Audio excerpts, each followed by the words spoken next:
Within a few miles of the American coast, the Olympic, sailing in a dense fog on a course set by the directional radio of the Nantucket, rammed the lightship, which sunk in 30 seconds. 4 of her crew went down with her, and of the 7 picked up, 3 died shortly after being taken on board. The Olympic was undamaged, and flying her ensign at half-mast, she reached New York the following morning. It all happened so quick that we don't know just how it did happen. We were in the water before we knew it. We most all had our life preservers. Just that was a means of saving our life. I'm very sorry it happened, but we did our best. Our boats were away in very quick time, and everything was done that we could do for them. I'd like to confirm that what the captain says. Death rides the waves. The lightship Nantucket as she looked before being rammed and sunk by the liner Olympic. 7 of the tiny vessel's crew lost their lives. With 4 survivors aboard, the Olympic arrives in New York Harbor. Little damage shows on our skyscraper prow that cut the smaller ship in 2. The 2 captains, Binks of the Olympic left, and Braithwaite, injured commander of the lightship. You shake hands. A sailor to a sailor. Roberts, an oiler, Perry, radio operator, and mate Mosher saved by the liner's lifeboats.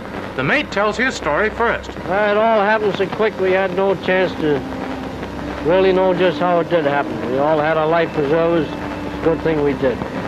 Well, at the time of the smash, I was in the radio cabin. I had barely time to get on deck and swim for my life. I was sound asleep at the time of the crash. It's really a mystery that I come up so sudden. But the lifeboat crew was sure on a job at a time.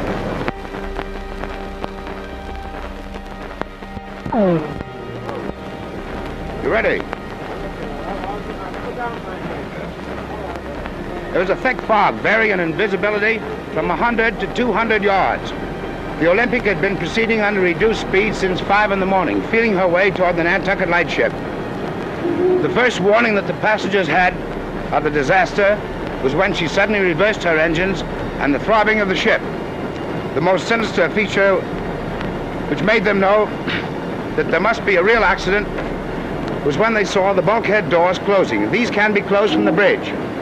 By the time the passengers had realized what was happening and had reached the side of the rail, the Nantucket had been struck and had already gone down. The Olympic had cut her clean in half. She had been freshly filled with oil and bound down by her 2 anchors fore and aft. She sank immediately. The Olympic had reduced speed so sharply that she came almost stationary in the midst of the wreckage. Peering down from her 90-foot rail, the first impression of the passengers was the rancid smell of oil and the peculiar smell of the acetylene gas from the light flares thrown over on the light buoys.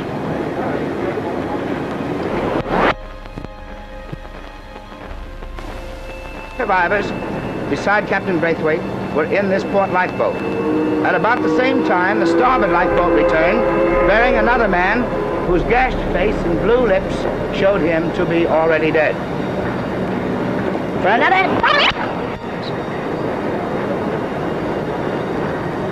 All right. The Olympic then proceeded on her course. 4 men out of a crew of 11 had been saved. 3 died in the boats or in the Olympic, and 4 were not found.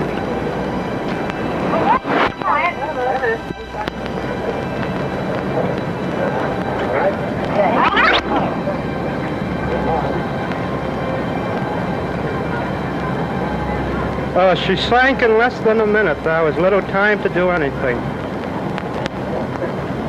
She sank in less than a minute. There was no time to do much. We were in the water before we could realize what had happened.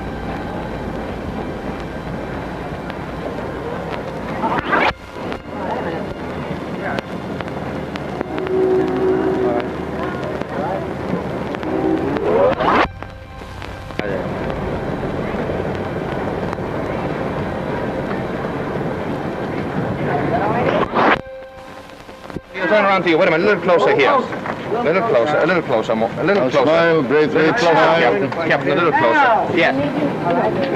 Wait, watch it. And you can say, you want to thank the captain, you can say thank you to him, say what you want. Why, that's not talkies now? Wait a minute, yes it is. Wouldn't you say something to the captain, thanking him for... No, he's not thanking me. Still fine. Yes, I'm not quite as old as you, but getting near it. I'm 69. I'm 60.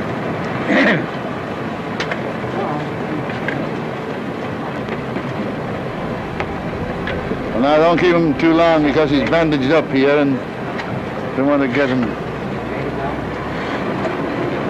The second phrase.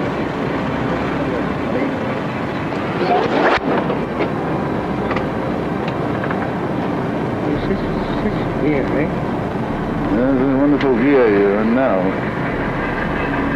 Closer together, please. Closer together? Quiet. Go ahead, everybody. You want to ask a question, sir? Yeah. Go ahead.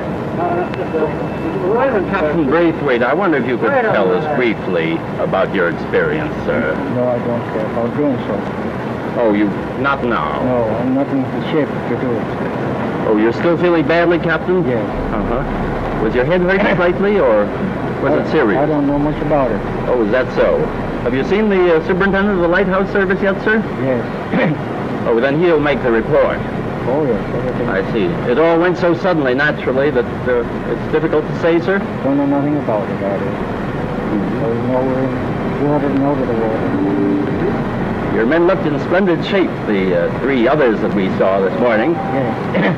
Well, they weren't in very good shape yesterday. They all stood it gallantly. Yes. They made a game battle, sir. Yeah. The other captain. We all congratulate you, sir. Thank you. Captain Jenks, could you just say one word, sir? B-I-N-K-S. Not Jenks. Binks, sir. Binks. Binks. Oh, Captain Binks. That's better. Could you just give us one little message about your Well, I'm experience in very- picking up these brave men, sir? That's in about a minute and a quarter Yes. from the press report, sir. Yes, that's good. That was splendid seamanship, sir. Well, it's great credit to the ship's company. Who was in charge of the first boat to reach the scene? The fifth officer. The fifth officer? Yeah. How many did he succeed in Six. getting into his boat? Six? How many did the second boat pick up, sir? Two. Two.